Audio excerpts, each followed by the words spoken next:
iglesia habíamos quedado más o menos en esto. Hemos dicho, ¿no? ¿Quién pone el alto? ¿Quién pone el alto a las cosas? ¿Quién pone los límites?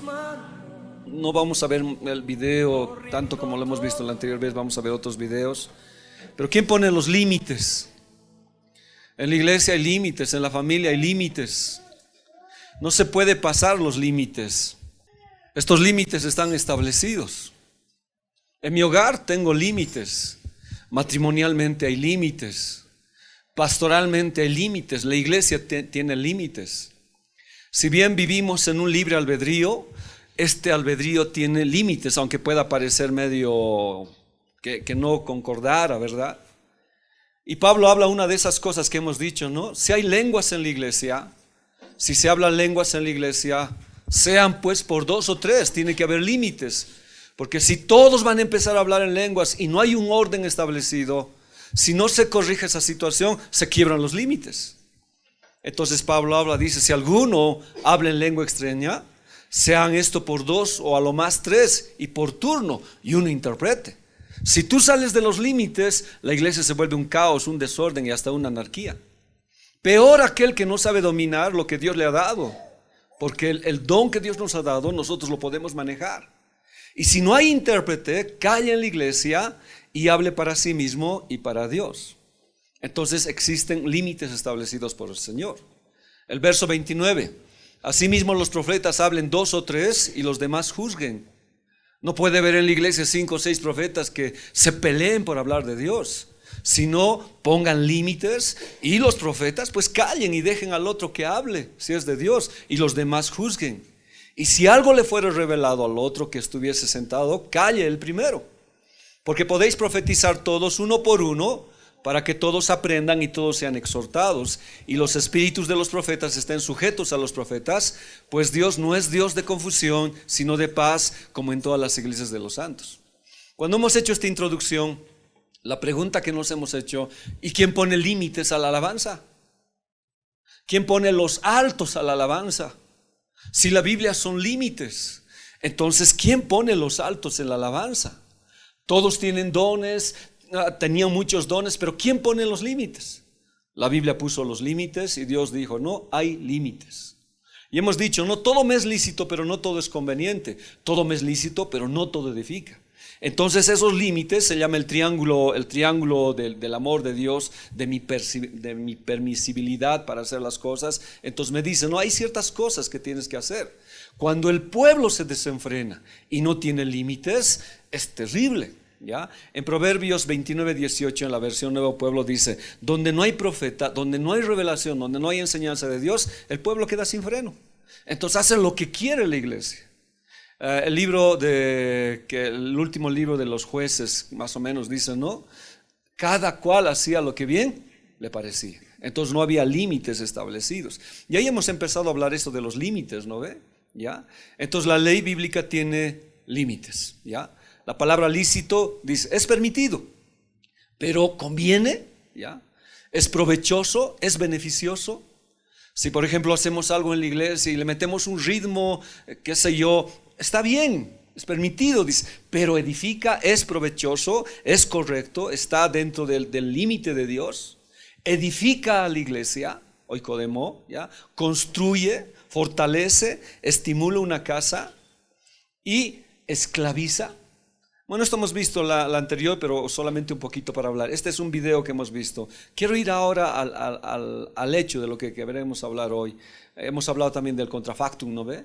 Que es ponerle letra sin cambiar nada de la música. Y eso se ha hecho este tiempo. Y hemos visto un tema ahí de temas cristianos, de letra cristiana con música que no es cristiana. Entonces el contrafactum que hemos visto. Aquí iremos un poquito para recordar. Así como Dios ha puesto límites en las lenguas, Dios ha puesto límites y órdenes en la iglesia, ha puesto límites al pastor. Yo he escuchado algunas veces decir, no, al pastor no se le puede decir nada, no, el pastor es la ley, cuidado hablar contra el pastor. No, el pastor tiene límites.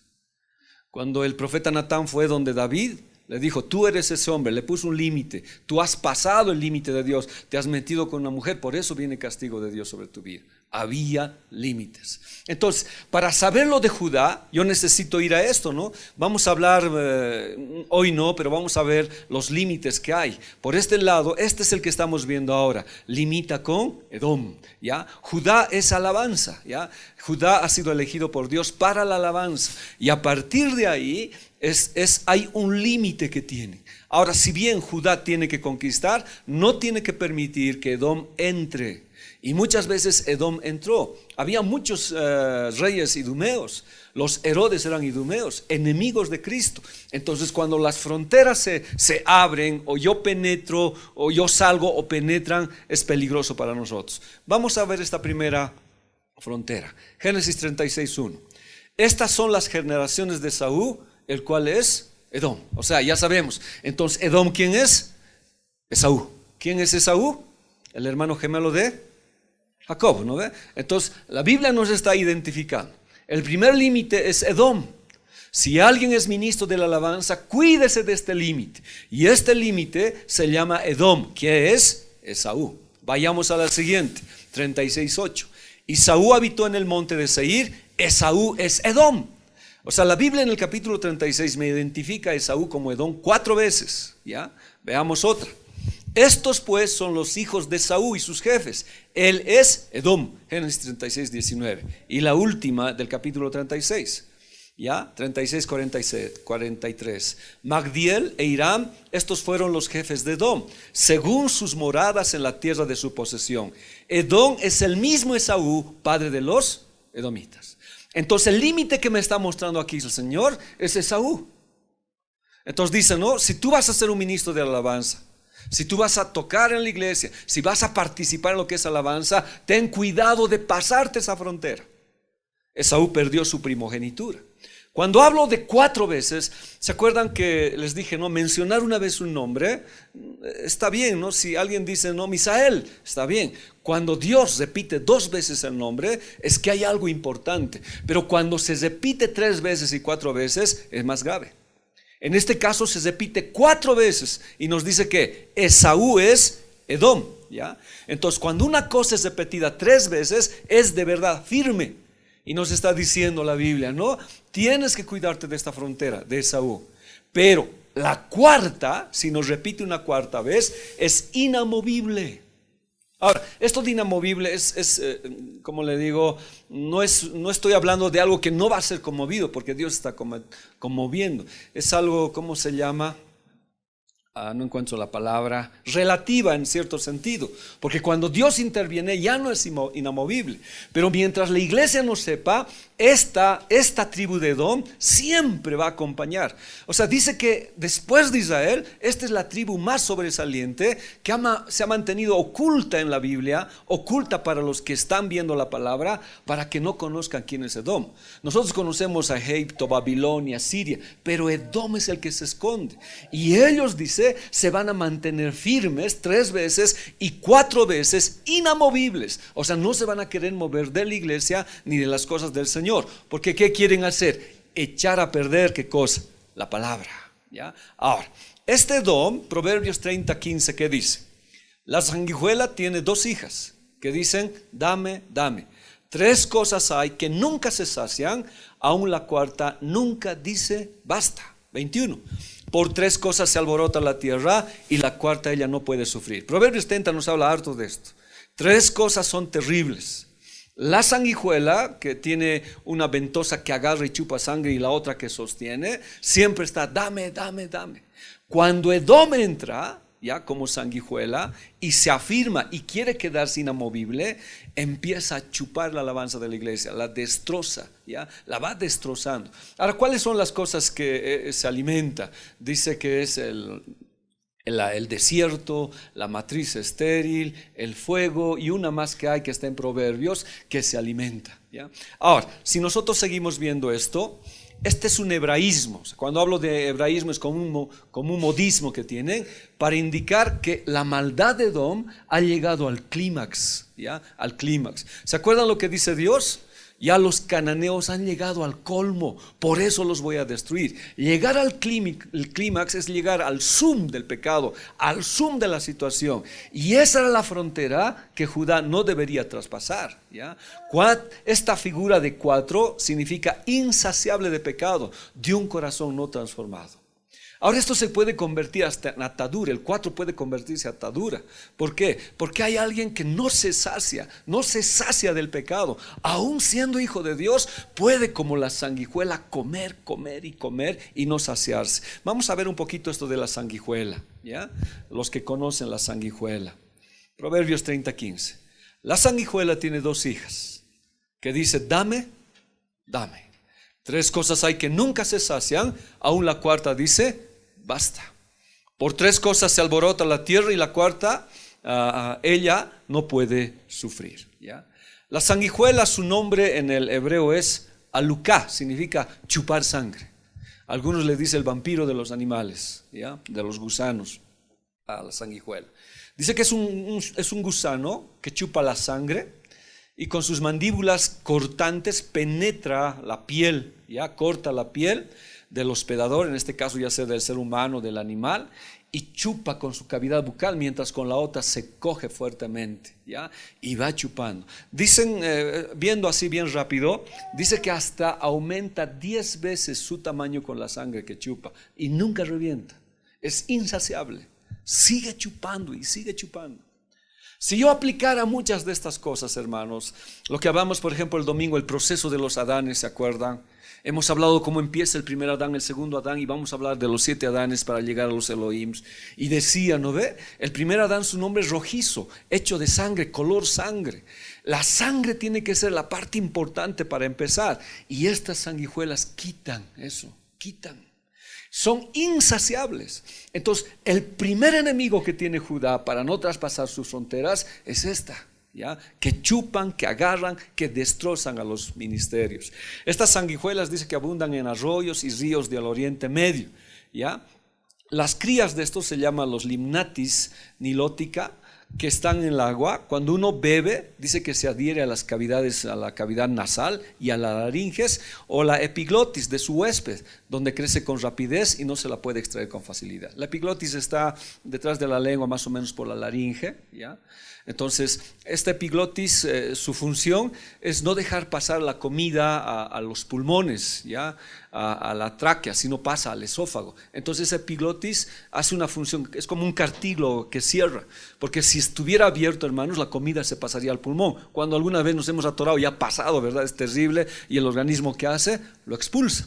Entonces está la epiglotis. Entonces esa regula mi respiración y regula mi comida. Cuando como, pues se cierra para mi faringe, para que yo respire correctamente, y se abre para que pase al esófago, su función, con la glotis más que hace el sonoro, o sea, mi voz. Todo eso hace, miren, les quita la voz. La Biblia en el Salmo 150 dice: todo lo que respire, alabe al Señor. Penetra, agarra y destroza este gusano que les estoy hablando, ¿ya? Entonces, donde crece con rapidez y no se lo puede extraer con facilidad. Yo no me ubico, ¿no? ¿Cómo se meterá en la nariz, en la laringe?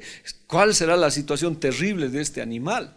Entonces, su presencia, ¿qué hace? Como chupa sangre, dificulta la respiración, y lo que a veces resulta mortal para la víctima. Aunque ahora se lo ha usado como una cura médica, han agarrado la sanguijuela porque no permite que la sangre se coagule. Su saliva no permite que la sangre se coagule. Entonces, como no permite que la sangre se coagule, la sangre sigue corriendo. Dice que salvaron muchas vidas así para que volver a injertar ciertas cosas y la sangre siga corriendo. Pero en este caso que les estoy hablando, su función de alguna manera es impedir respirar. Mira lo que dice el Salmo 150 y 156, lo que David hablaba el domingo también en la alabanza. Todo lo que respire, alabe allá, que es el nombre corto de Dios. Aleluya. Entonces, ¿qué estamos diciendo? Que esta sanguijuela impide, chupa la sangre, quita. Entonces, la frontera que estamos viendo es terrible. Esta sanguijuela no se sacia. Entonces, por eso es que, ¿se acuerdan cuando el pueblo... un rey llamó para maldecir a Israel, y subió Balaam y dijo: no está bien, si es por dinero lo voy a maldecir. Y dice que Dios le dijo, no vas a maldecir, sino bendecir. Y dice que bendijo. Y al final dijo, yo no puedo maldecir lo que Dios ha bendecido. Cada vez que suba a maldecir, me viene bendición. Entonces no pudo maldecir. Pero Balaam les dio un consejo. ¿Qué les dijo? Yo tengo una forma de que ustedes puedan hacer caer a Israel. ¿Cuál? Sexo, mujeres. Y les hizo intervenir en sus rituales. Y dice que todos los jóvenes de Israel se metieron en sus rituales y hubo una orgía sexual terrible. Fueron agarrados por eso y no se saciaron los jóvenes. No se saciaron. Que usaban inclusive la música cuando agarraban a sus niños, los sacrificaban a Moloch. Había música que los entorpecía a ellos. O sea, no se saciaban. Y hoy el mundo, hermanos, no se sacia. Entonces ese era un peligro que les estoy hablando ahora en Judá con Edom, ¿ya? Entonces Edom permanece hasta ahora como Israel, permanece a pesar del tiempo y las situaciones, permanece, ¿ya? O sea, ¿qué quiero decir con esto? Nuestra guerra con Edom no ha acabado. Sigue en las familias, sigue en la iglesia. Hay pecados que no se pueden saciar. Son como la tierra seca, son como la matriz que siguen queriendo, no se sacian. Son como la sanguijuela que siguen queriendo más y más y más. ¿Y qué le digo? Lo que el enemigo ha hecho eso es en muchos, perdón que los englobe, en muchos de nosotros ha hecho eso, de no poder escapar de un pecado y que no podamos saciarnos de ese pecado. Hasta se puede hinchar y lo sacan de la alabanza, de tal manera que les impide la respiración, les chupa la sangre y esta gente queda perdida. Entonces por eso es bien peligroso. Y Dios le dice, no, cuidado con Edom. No permitas que este Esaú penetre tus fronteras. Y si penetra, tú tienes que sacarlo, o de otra manera tú conquistarlos a ellos. O sea, no lo hagas. Por eso la Biblia que dice, no sea que haya algún fornicario o profano. Entonces este es Esaú.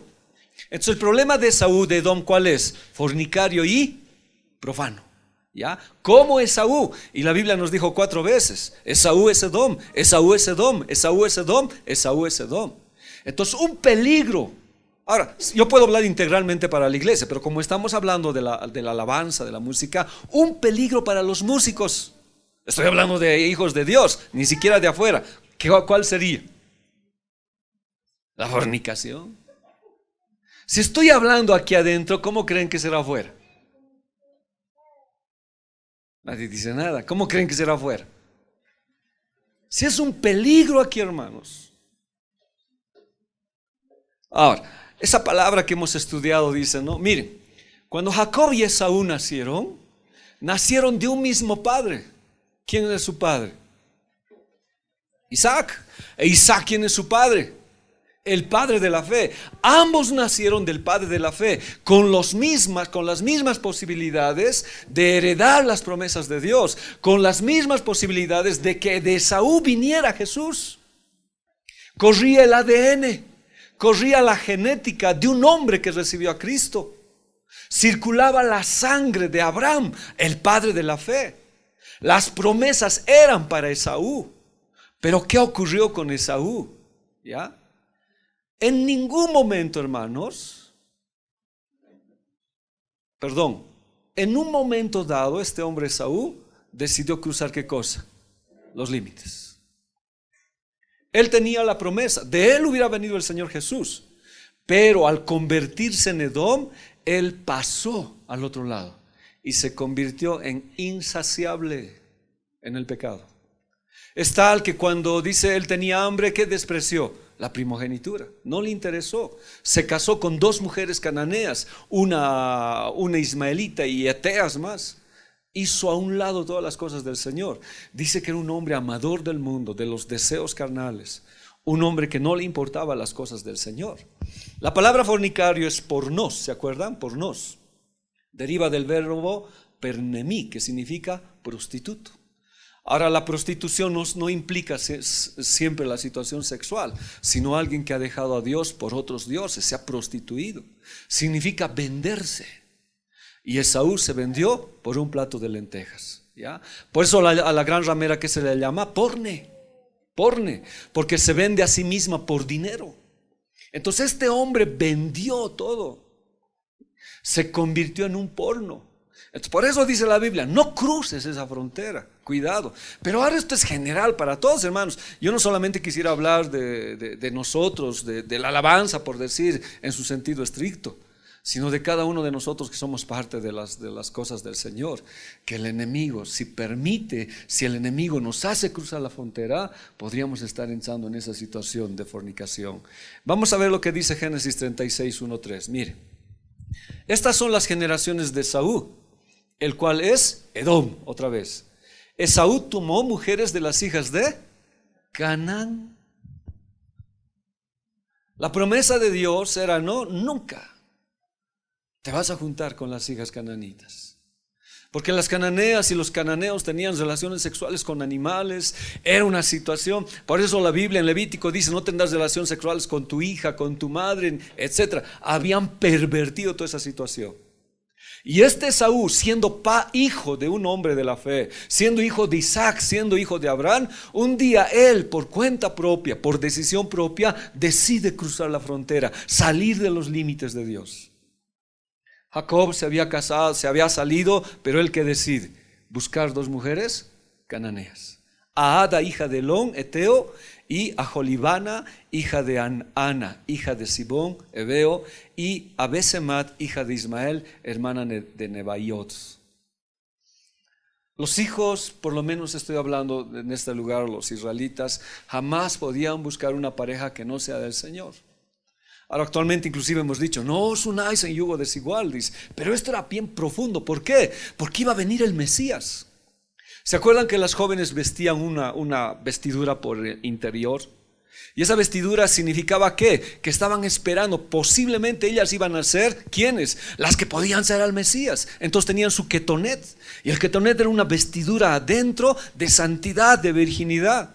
Porque cuando a Tamar la violan, su vestido es quebrado. Ella ya no iba a ser la que podía venir Jesús.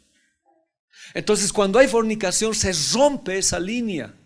Es terrible lo que el enemigo quiere hacer. No quiere que venga Jesús. Entonces mezcla. ¿Cómo podía venir de una cananea a Jesús? No podía venir. Tenía que venir prácticamente de los judíos. Pero este hombre Jacob desprecia, ama el mundo, es un fornicario, ¿ya? Se vende, no tiene respeto por sus padres ni las cosas del Señor. Miren, y cuando Saúl era de 40 años, tomó por mujer a Judith, hija de Beri, eteo, y Basemat, hija de Elón, eteo, y fueron amargura de espíritu para Isaac y para Rebeca. Ahora, ¿por qué fueron amargura, hermanos? Porque estas mujeres tenían prácticas religiosas fuera de las cosas del Señor, rituales, sacrificios de niños, orgías sexuales, donde ¿quién se había ido? Esaú. Y él era el primogénito, de él debería venir Jesús, pero él lo despreció, como dice la Biblia, fue un fornicario, no amó las cosas del Señor. Pero vamos a ver algo con Judith, ¿ya? Vamos a ver lo que hizo este Esaú con Judith. Pero lo que quiero llegar a este caso es que este hombre fue un dolor para sus padres. Porque sus padres, Isaac, tenía la instrucción de su padre que de ellos iba a venir el Mesías, el Salvador. Y que sus hijos deberían cuidarse en esa línea para que la semilla no esté destrozada. Perdón, por favor, para los que no han venido el domingo. Ya se dice, ¿no? En la leyenda se cuenta que el trigo se convirtió cizaña en el diluvio. Es una leyenda que existe. Se convirtió en trigo bastardo, en trigo que no edifica, que no ayuda. Y ese trigo fue el que contaminó, y por eso Dios destrozó, porque en el diluvio era peor. Hasta los ángeles habían venido a tener relaciones sexuales con los hijos del Señor, que es lo que estamos avanzando el domingo. Y la raza humana estaba pervertida. Nacieron mitad ángeles y mitad hombres. Y Dios se enojó y tuvo que poner un gen de mortandad para decir no viven más. Y acabó con la raza humana y quedaron 8 que llevaron el gen. Porque dice Dios, solamente encontré a Noé perfecto en sus generaciones, porque de él iba a venir Jesús.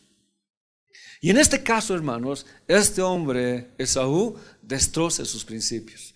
Y fue amargura de espíritu.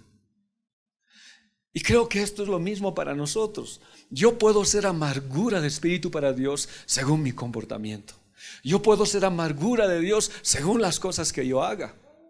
A Dios le duele, hermano, las cosas que estamos haciendo. Pero a veces las cosas que hacemos nosotros las cosechamos. Mira esta otra cita. Y dijo Rebeca a Isaac: fastidio tengo de mi vida a causa de las hijas de Ed.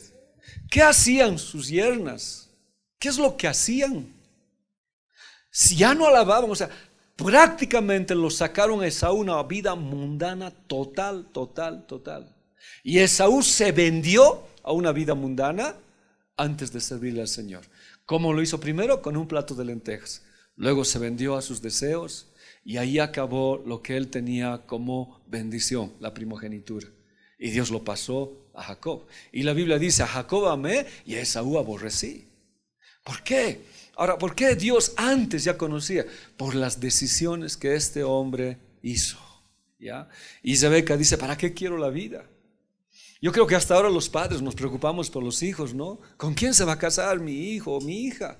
Sería terrible que sea fastidio y amargura para nuestras vidas. Pero a veces es triste cuando los hijos deciden. Y los hijos toman una decisión. Por la Biblia dice: instruye al niño en su camino y aunque fuese viejo, nunca se apartará de ella.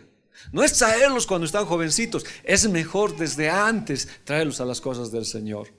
Entonces este hombre vendió. La palabra profano es bébelos, que significa, que viene de velos, que significa umbral. Y umbral es la parte arriba de la puerta, ¿no? Salió de la cobertura, salió del umbral, fue tanto que cruzó la entrada.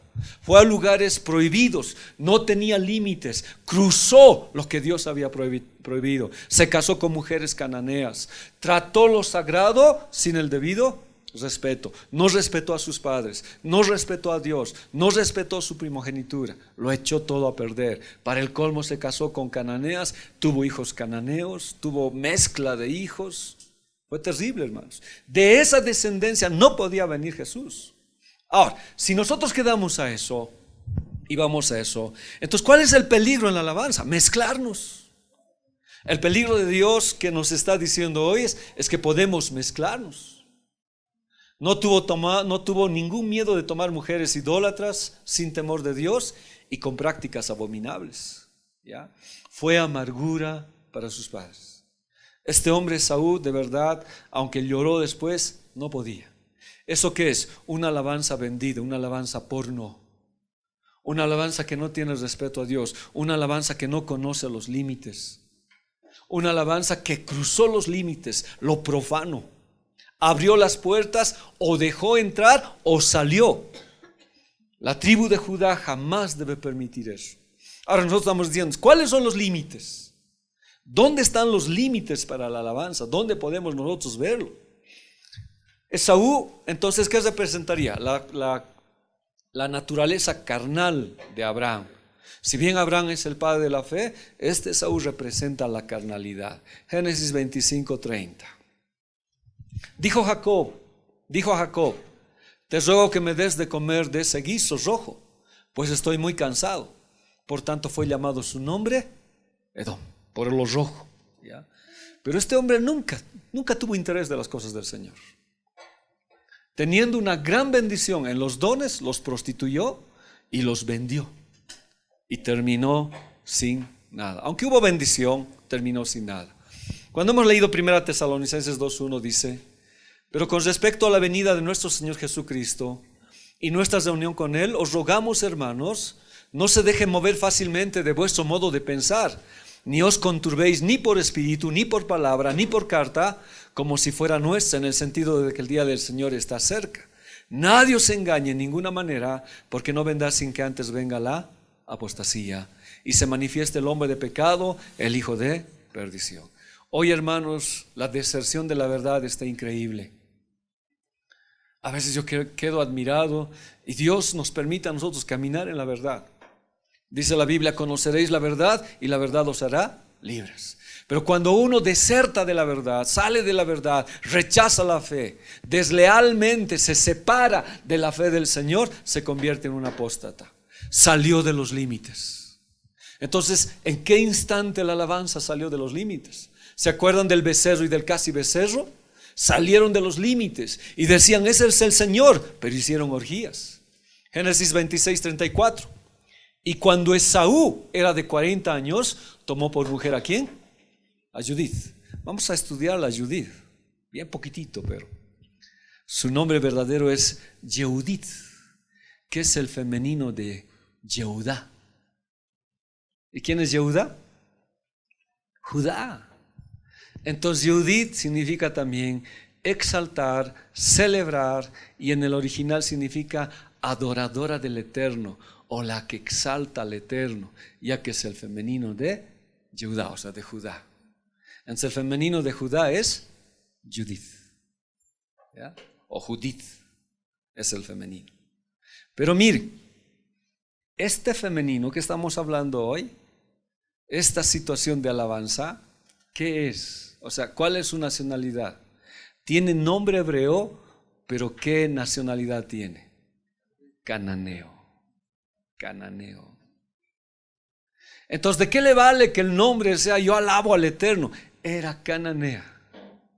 Entonces uno pregunta y dice, ¿verdad? Cuando uno se cuestiona y dice, ya cuando nosotros hablamos, por ejemplo, en la iglesia, no estamos hablando de falsos ministros, sino hay gente auténtica, gente que de verdad quiere alabar al Señor. Pero ¿cuál es el problema?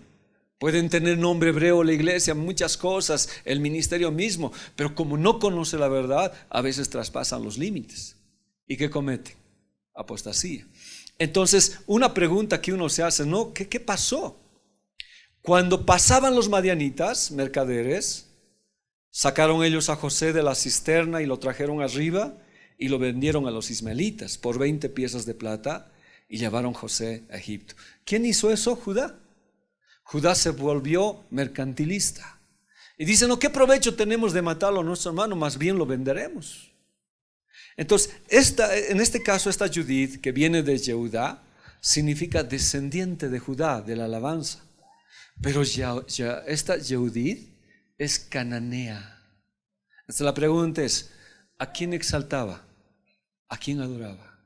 Y hoy podemos tener Yehudiths en la congregación que descienden de Judá, pero la pregunta es, ¿su nacionalidad entiende lo que es la palabra? ¿Y con quién se casó Jacob? Con ella. Ahora dice la Biblia que en el capítulo 36 ya no aparece esta mujer, ya porque muere, ya no aparece más. Pero lo que le estoy diciendo es que existe una entidad femenina en la alabanza. Hablar de entidades femeninas es terrible. Alguna vez hemos hablado de Lilith. ¿Quién es Lilith? Y la Biblia nos dice, cuídense de Lilith. Y Lilith es una entidad femenina que ha entrado a la iglesia y ha destrozado. ¿Cómo se ofrendaba a Lilith? ¿Cuál era el culto de Lilith? El semen del hombre. Y cuanto más semen agarraba era el culto que le hacían a ellos. Por eso hacía fornicar a todos los hombres en sueños, en muchas cosas, Lilith. Y andaba y corría. Y la Biblia nos ha hablado de Lilith y hemos hablado de ese tema. Y perdón para los que no estaban. Son entidades femeninas. Cuando hablo de entidades femeninas es terrible. Y en este caso es una alabanza femenina. Ahora no estoy diciendo que esté mal en el nombre. De verdad es precioso porque es para ambos. Judá y Judith, la alabanza es de hombres y mujeres. Pero qué terrible es cuando la alabanza es cambiada por una entidad femenina. Es terrible. ¿A quién adoraba ella? ¿Qué hacía ella? ¿Ya?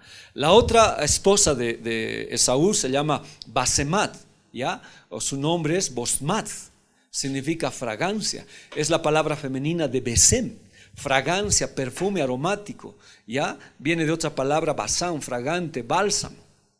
Pero aunque tengan nombres hebreos, porque tenían nombres hebreos y eran cananeas, la pregunta es, la alabanza, la adoración, la fragancia, el perfume era cananeo. Esaú se metió con ellas y pensó que podía dar una alabanza a Dios. O sea, destrozó prácticamente los principios del Señor. Es por eso que este hombre Esaú, salió de la primogenitura. Entonces, cuando hablamos de esto, si se dan cuenta, es una situación bien cortita, es bien peligrosa para todos los hombres y aún para las mujeres, porque en una época medieval se hablaba de los súcubos y de los íncubos, ¿se acuerdan? Si no recuerdo mal, los súcubos eran para molestar a las mujeres y los íncubos a los hombres. Entonces se creía en un tiempo que había entidades masculinas que iban donde solamente mujeres para destrozar su matrimonio. Entonces salían espíritus, y eso está en la Edad Media que hablaba la iglesia. Y entidades femeninas que iban donde las mujeres y entidades masculinas que iban donde los hombres. Por eso algunas veces muchos decían, no, ¿por qué sueño? Tengo estos sueños sucios, yo no quiero, yo le pido al Señor. Había un movimiento. Y ese tipo de adoración, por más que sea hebreo, es sucio, no es un perfume agradable al Señor. Por eso cuando venimos acá, yo mismo, hermanos, les dije alguna vez, tengo temor. Porque si yo tengo nombre cristiano, la Biblia dice, tú tienes nombre de que vives, pero estás muerto. Si yo como cristiano vengo mal acá, ¿cuál es el perfume que estoy exhalando? Por eso necesitamos entrar donde el Señor y decir, Señor, perdóname. Necesito entrar por los umbrales de la puerta pidiendo a Dios que me perdone, ¿ya? Cuando lo santo se une con lo profano, en realidad lo santo se profana y no lo profano se santifica. Y esto es terrible. Si nosotros dejamos y permitimos que lo santo se una con lo profano, en realidad lo que estoy diciendo, lo profano va a destrozar lo santo. Pero si si alguien como profano quiere unirse a lo santo o lo santo a lo profano y cambiar, no es así, a menos que diga Corintios, ¿no? Corintios dice, ¿no? Se puede cambiar si es que quiere esa situación. La Biblia nos habla y nos dice, no se unan a una ramera. Porque cuando te unes con una ramera te haces un cuerpo con él y entran todos los espíritus de ramera de esa mujer a ti, o al revés con un hombre. Entonces, si nosotros somos santos, como la iglesia dice, y permitimos que lo profano entre, o salimos a lo profano, hermanos, lo santo se profana. Y nosotros somos templo de Dios. Jamás lo profano se santifica, ¿ya? Aunque, como le digo, si un profano quiere ser santo, en ese sentido sí, pero yo no puedo tratar de hacer esta situación. Entonces, ¿qué sucede en la alabanza cuando unimos lo santo y lo profano? ¿Qué pasa cuando mezclamos la situación? Entonces, la pregunta es, ¿qué es profano y qué es santo? ¿Cómo yo identifico? Entonces, uno debe saber los límites, no unir lo santo con lo profano. Vamos a ver algunos videitos, por favor, ahora Isaí, si fueras tan amable. Quiero identificar, diremos, ¿cuál es el límite? Mientras lo van haciendo, hermanos, ¿cuál es el límite? ¿Dónde puedo encontrar el límite? Identificar cuál es el límite. Este se llama el baile de la unción del perrito, ¿ya? No, sí, uno se puede reír, ¿no ve? Pero ¿hasta qué extremos ha llegado lo que les voy a hablar hoy? ¿Hasta qué extremos podemos llegar? Cuando yo lo vi, dije, no, qué terrible. Carried it over to my car and set her down. She was screaming. And when Okay, should get this straight.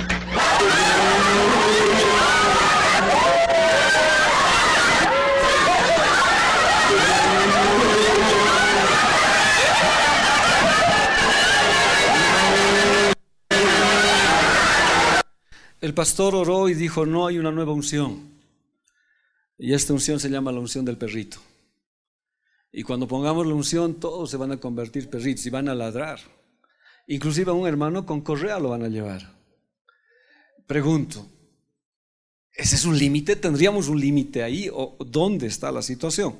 O sea, la pregunta es, ¿no? ¿Hasta dónde es nuestro límite? ¿Tendríamos que estar en esto? Y vamos a ver otros. Eso se llama la unción del perrito. Aquí lo vamos a ver ya para no tener problemas. carried it over to my car and set her down. She was screaming.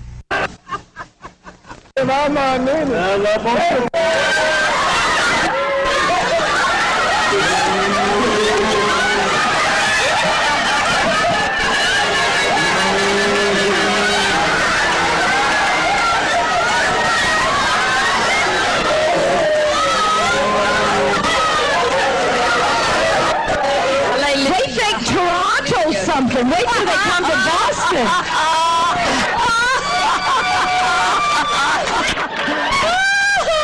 Toronto us to ourselves. Don't leave us to our foolish thinking. Lord, we want all that you have, all that you have. Yes. And Lord, if it blows our little minds, let them be blown.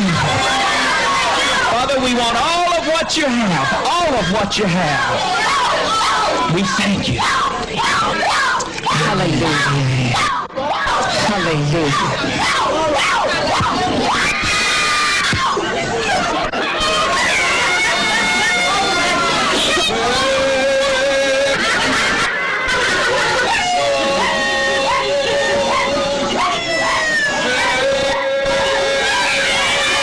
Lord just reminded me of the old hymn where he leads, I will follow.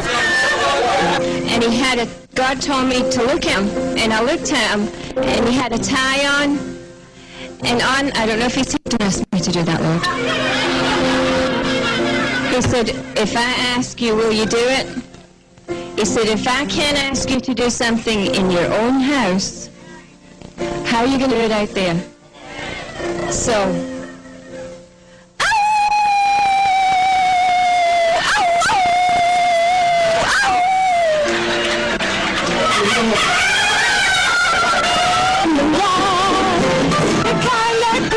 Darling, hear me. Don't expect the miraculous until you're ready to do the ridiculous. And I can show you that from one end of Scripture to the other. That carried her over to my car and set her down. She was screaming. And when I went over to her, I didn't know exactly what happened. They said the car ran over her foot. Well, I just picked up her foot and put it in my hand. I said, oh. En esa que hemos visto, ¿cuál sería el límite? ¿Se han dado cuenta? Se han roto los límites. ¿Se acuerdan de otro video que se convierten en ovejas y van a comer pasto y se meten pasto? La pregunta es, ¿cuál es el límite? ¿Dónde ponemos el límite? Y ahí en la última empiezan a cantar igual con el baile del perrito, que es terrible. Hay esta me hace pensar, ¿no? Se llama la unción de la manguera. Bueno, hay hartas unciones que han aparecido ahora. Se llama la unción de la manguera. Pero el Espíritu dice claramente, ¿no?, que en los postreros tiempos algunos apostarán, negarán la fe. ¿Ya? Vayamos a esto. ¿A alguien se le ocurrió? Los que están enfermos van a ser sanados, no tenga miedo. No tenga miedo porque la unción es fuerte. Graben esto. Sanando heridas, levantando almas. Entonces encontrar la unción con la manguera. Recibe unción, recibe presencia, recibe presencia, recibe presencia. Ahora, ¿por qué yo pongo eso? Porque detrás que hay, él dice, con la alabanza vamos a hacer esto. Se agarra la manguera mientras el ministerio va cantando. Hay un lugar en otro video del mismo, dice, ¿no? No me alcanza el agua, no me alcanza. No puede. Ay, bautiza con Espíritu Santo, hermoso sanado. Mira. Oh, sacando arriba, Soa. Ahí está. Recibe. No te escondas, mujer, no te escondas. Ahí les dicen, los que niegan esto son estúpidos.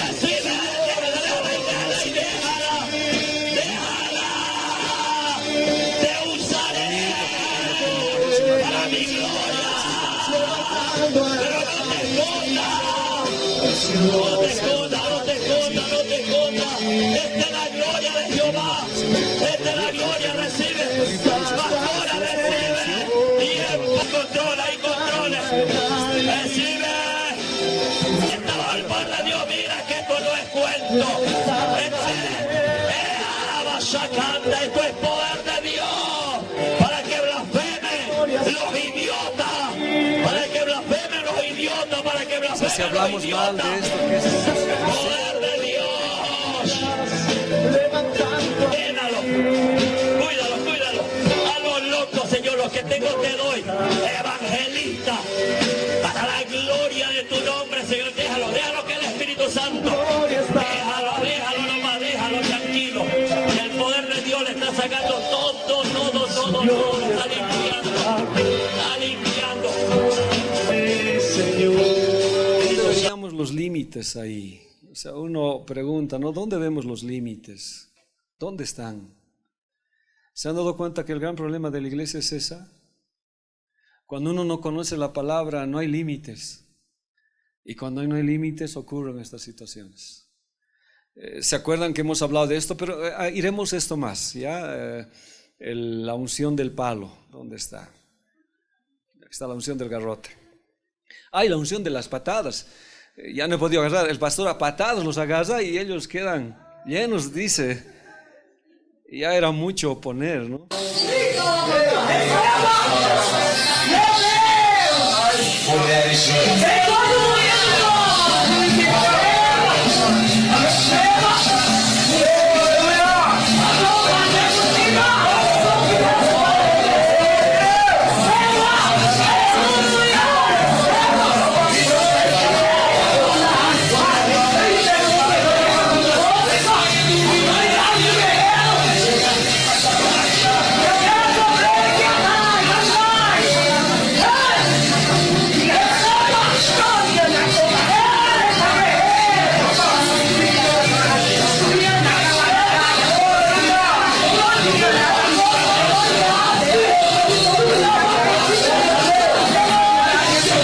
Sigo preguntando, ¿quién pone los límites? Ahora pregunto, ¿hay iglesias así? Sí. ¿Qué nos llaman a nosotros cuando estudiamos la palabra y les decimos que no es así? Como dicen, idiotas, ustedes no saben nada. Tienen que sentir la unción del Señor. Cuando hablamos de esto, ¿se acuerdan? Y lo pasaremos otra vez para recordar.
Cuando hablamos de esto, hermanos, tenemos que tener mucho cuidado.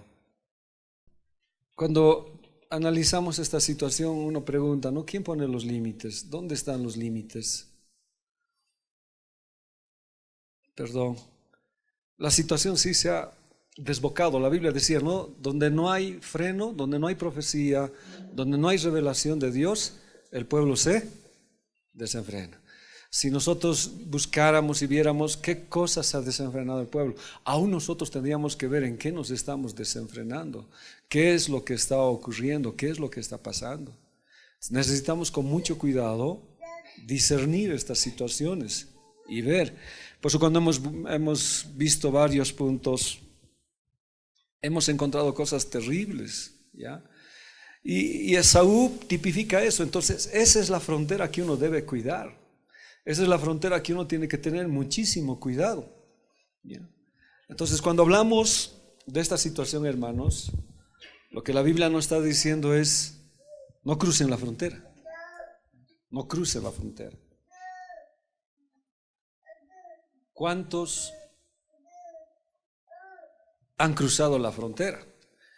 Cuando este hombre Judá, porque Judá es la alabanza, entonces el enemigo tiene que atacar a Judá.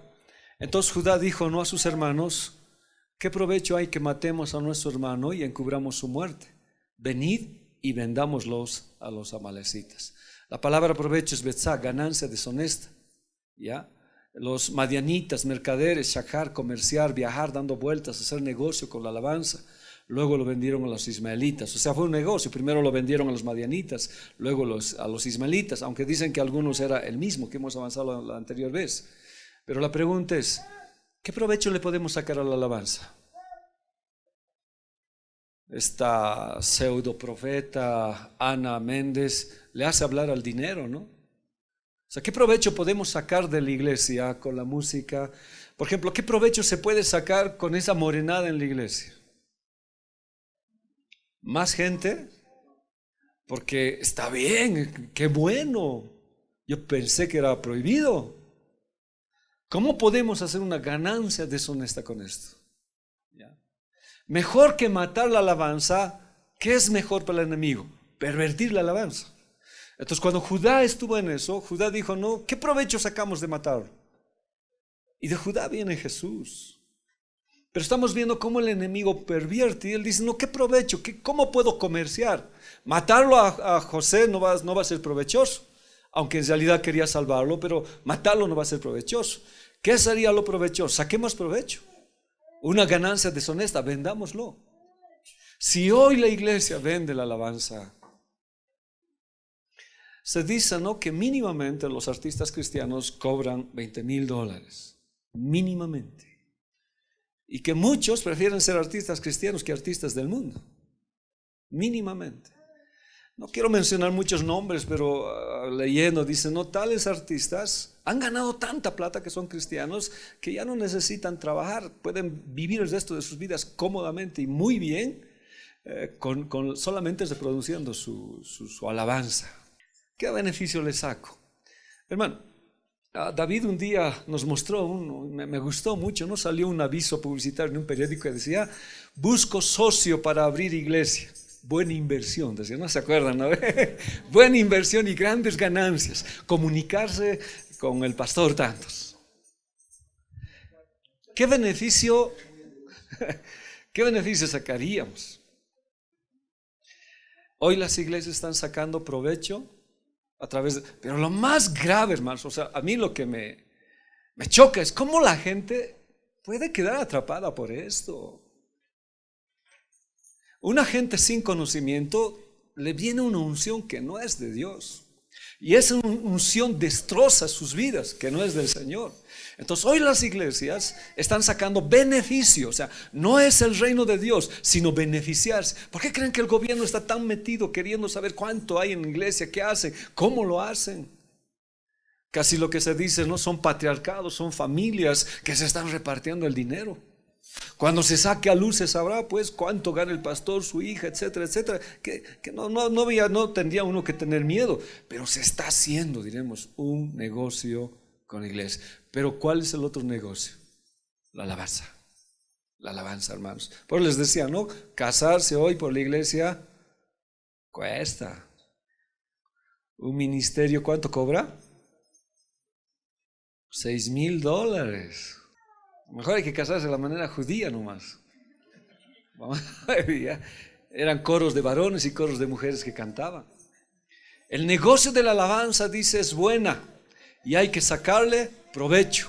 La adoración es un gran negocio. Este fue el problema de Judá y ese fue el límite. Y ese límite fue el que traspasó Judá. Se prostituyó, fornicó, pornos. ¿Ya? Prostituyó, se vendió, bébelos, cruzó el umbral o dejó que entraran. Judá siempre fue una tribu guerrera, pero permitió que todo esto entrara. Muchas de estas cosas a veces están entrando a la congregación y tenemos que tener mucho cuidado. Pues todo esto lo que hemos hablado en la anterior lección, he querido agregar para que nosotros quede bien claro. Cuando Judá se aparta, porque Judá es alabanza, exaltar a Dios, ya empezó pues a meterse con una mujer cananea. Dice, no, aconteció en aquel tiempo que Judá se apartó de sus hermanos y se fue a un varón adulamita que se llamaba Ira. y vio allí Judá, hija de un hombre cananeo, la cual se llamaba Súa, y la tomó y se llegó a ella. Judá se aparta de sus padres, se aparta de sus hermanos y se va donde los cananitas. Y ahí se convierte en fornicario y profano. Judá significa confesar alabanza, engrandecer, alabar al Señor, pero se apartó, descendió hacia abajo para morir, como lo que dice Sansón. Jesús dijo: yo soy el camino, la verdad y la vida. ¿Se acuerdan? ¿No ve? Descendió del monte Hebrón hasta las colinas del territorio filisteo, traspasó los límites. Y al traspasar los límites se conoció pues con una mujer que no era del Señor.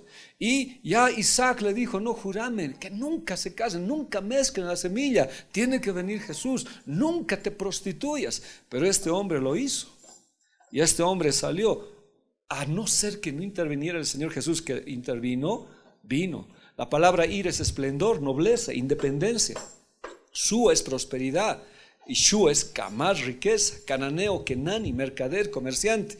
O sea, Judá cambió las cosas de Dios por el esplendor, la riqueza, por el mercadeo y por el comercio. Judá, ¿qué significa? Alabanza. O sea, prostituyó las cosas del Señor. Descendió al esplendor, fue por la riqueza, por la independencia, el mercadeo de la alabanza. ¿Qué quiso? Fama, quiso sobresalir, riqueza, traspasó los límites. Hoy el ministerio jamás, nunca. El día sábado que estábamos festejando el aniversario de los jóvenes, la pastora se me acercó y me dijo: no, ¿el ministerio de ustedes o han contratado? Me dicen, ¿no? No hemos contratado desde aquí. Ya tiene que tocar en todos ya las escenas de los embajadores. No creo que vayan. No, es que es peligroso, hermanos. Es peligroso. ¿Ya? Aquí nomás que estén. Si alguna vez salimos, tiene que ser una situación especial, ¿ya? Entonces, este Judá se apartó, ¿ya? Y cuando se conoció con esa mujer, no volvió a la casa de su padre, se quedó con otro padre. Y la Biblia dice: vuestro padre es el diablo. Judá cayó en la alabanza, se fue tras la prosperidad, clamó por riqueza, se fue por esplendor, por prosperidad, por mercadeo. Y allí tuvo 3 hijos, y Dios los mató a sus 2 primeros hijos, ¿no? A Er y a Onán. Y les dije: Onán, ¿qué hacía? Él, cuando tenía relaciones sexuales con Tamar, dice que interrumpía y echaba el semen a la tierra. Y les dije: eso es prohibido por el Señor. Les dije, ¿no ve? ¿Por qué? Porque la semilla no puede caer en tierra, no puede ser desperdiciada. En el sentido espiritual, Dios siempre nos ha llamado a crecer y a multiplicar. La semilla siempre tiene que fecundar, la semilla siempre tiene que dar. Le estoy hablando desde el otro punto de vista. Por eso Dios lo mató a Onán. En la Biblia nosotros tenemos que fecundar, tenemos que crecer como iglesia. Entonces sucedieron estas situaciones, ¿ya? Esaú sabía lo de su tío, ya sabía lo de Isaac, cómo fue a buscar una esposa, su padre le hizo jurar. Sabía de su hermano, sabía que era correcto buscar una mujer cristiana o judía, pero no lo hizo. Se metió en apostasía porque decidió el esplendor y la riqueza, ¿ya? La mujer de Judá dio a luz, ¿dónde? En Kesib, ¿se acuerdan? Y Kesib, ¿qué significa? Engañoso, mentiroso, falso y traicionero. Eso también hemos hablado la anterior vez. He agregado algunas cositas a lo que hemos estudiado la anterior lección, ¿ya? Ahora, hablando de esta situación, jamás olvidemos lo que la Biblia dice, y con esto vamos a terminar. Aconteció después de la muerte de Josué que los hijos de Israel consultaron al Señor diciendo: ¿quién de nosotros subirá primero a pelear contra los cananeos? Y el Señor respondió: Judá subirá. ¿Ya? He aquí yo he entregado la tierra en sus manos. Y Judá dijo a Simeón su hermano: sube conmigo al territorio que se me ha adjudicado y peleemos contra el cananeo, y yo también iré contigo al tuyo. Entonces, para iniciar la batalla contra los cananeos, preguntaron: ¿quién va a subir primero? Y Dios dijo: la alabanza. La alabanza va a subir primero. Y hemos visto lo que es la alabanza en la guerra. Hemos visto el teruá, todas estas cosas lo hemos visto. El tejilá hemos visto. Judá tiene que subir, porque el enemigo odia la alabanza. Entonces, Judá, ¿a quién se llevó? A su hermano. ¿Qué significa? ¿Qué significa, Simón? Dios oye. La alabanza es oyendo a Dios, la alabanza es con palabra de Dios. Pero lo precioso de esto, hermanos, es que Judá es el pionero que avanza en la conquista para desbaratar al enemigo. Entonces, algo que no podemos perder en la iglesia. Ahora, no estoy diciendo, ¿no? Había una iglesia que decía, no, tiene que ser todo alabanza. Si no alabas, si no danzas, eres del diablo. No, no, lo que estoy diciendo es un equilibrio. Pero la alabanza es un arma que Dios nos ha dado en la oración. Nos ha dado en todo momento de exaltarle el nombre del Señor y desbaratar al enemigo. Ahora, aliarse con Judá era conquistar los territorios asignados a otros. Miren, ¿qué le dice Judá? Y respondió, Judá subirá. He aquí yo he entregado la tierra en sus manos. Y Judá dijo a Simeón su hermano, sube conmigo, mira, haremos alianza, ¿ya? Y si tú subes conmigo, yo también voy a ir contigo y vamos a destrozar todo. Todos querían unirse con Judá, yo también, porque la alabanza destroza, avanza y es un arma terrible en las manos del Señor, ¿ya? Entonces, por eso dice, yo también iré contigo al lado tuyo. La alabanza es lo que Dios nos está llamando en este tiempo. Génesis 49:8. Tú, Judá, dominarás a tus enemigos. Si parafraseo eso que estoy diciendo, tú, alabanza, dominarás a tus enemigos y tus hermanos te alabarán y se inclinarán a tu presencia. La alabanza tiene hermanos, la oración, la alabanza tiene mucho, es integral. Pero Judá, la alabanza es un principio, porque desde el cielo ha habido alabanza. La alabanza ha sido traída a la tierra, ha sido pervertida. La alabanza es algo fundamental que el Señor nos está enseñando hoy. Judá llegaría a ser cabeza de las tribus. La alabanza como un arma formidable. Le alabarían porque alaba al Eterno. Entonces, ¿por qué le decían Judá, Judá? Porque Judá era la tribu que alababa al Señor. Tenía acceso directo, ¿no ves? ¿Se acuerdan al arca del pacto? Números 10:14. Recordemos, la bandera del campamento de los hijos de Judá comenzó a marchar primero. Judá siempre marcha primero con sus ejércitos. Por eso la alabanza es algo que Dios nos está llamando. Si el enemigo echa a perder a Judá la alabanza, corrompe inclusive las demás tribus. Porque la victoria está en la alabanza. Ahora, como les digo, no estoy siendo dogmático, no estoy diciendo deje de orar, deje de ayunar. No, todos estamos íntegros, pero en la oración hay alabanza, en el ayuno hay alabanza. Se logra victoria sobre los demás. Esta cita más leemos. Miren, esta cita es bien interesante. Si fornicas tú, Israel, a lo menos no peque Judá, y no entres en Gilgal, ni subas a Bet-Aven, ni juréis, vive el Señor. Entonces, ¿qué está diciendo? Ya, si el pueblo se ha echado a perder, no echen a perder la alabanza. Si hay problemas, no echen a perder, guarden a Judá. Judá es terrible en la alabanza. Y no vayan a Gilgal. La palabra Gilgal significa círculo vicioso. ¿Ya? No lo tengo ahí, se me ha ido. Significa círculo vicioso. Y Bet-Aven significa la casa de la vanidad. ¿Ya? Entonces, ¿qué dice? ¿Qué está diciendo? Si fornicas tu Israel, si ha caído parte de las cosas, no peque Judá. Con la alabanza haz guerra. Y no entres a Gilgal, no entres en el ciclo vicioso de que tú no conoces y no entiendes la situación y hagas cosas que otros hacen por falta de conocimiento. Ni subas a Bet, que es casa, y Aben significa vanidad o casa del ídolo. No entres a ese lugar. No sea que la alabanza entre un círculo vicioso que no le pertenece a Dios y se vaya detrás de la vanidad y forme un ídolo en su vida. Por eso ese territorio, ese límite era bien peligroso. Salir de los límites es grave, hermanos. Entonces, ¿Dios qué nos está diciendo? Cuida tus límites. Y con los videos que hemos visto, uno dice, no, ¿quién pone límites a eso? Ahora, el Espíritu Santo nos pone límites. Pero ¿qué es lo que nos pone más límite? La palabra. Y el Espíritu nos recuerda la palabra. Una iglesia tiene que conocer la palabra. Una iglesia tiene que ser estudiosa de la palabra. Tal vez no seremos carismáticos, tal vez no tendremos una manguera y que todos estén, pero la palabra nos cambia, la palabra nos transforma, la palabra nos prospera. Y si un día Dios permite que tengamos un Pentecostés acá, va a ser como Dios lo ha dicho, con los límites, en orden para la gloria del Señor. ¿Cuántos dicen amén? Entonces, hermanos, son tiempos peligrosos, son tiempos de apostasía. Y hoy necesitamos aprender la palabra para no caer y no salir de estos límites. ¿Ya? En una iglesia en Sucre, les dije, ¿verdad? Empezaron a hablar lenguas.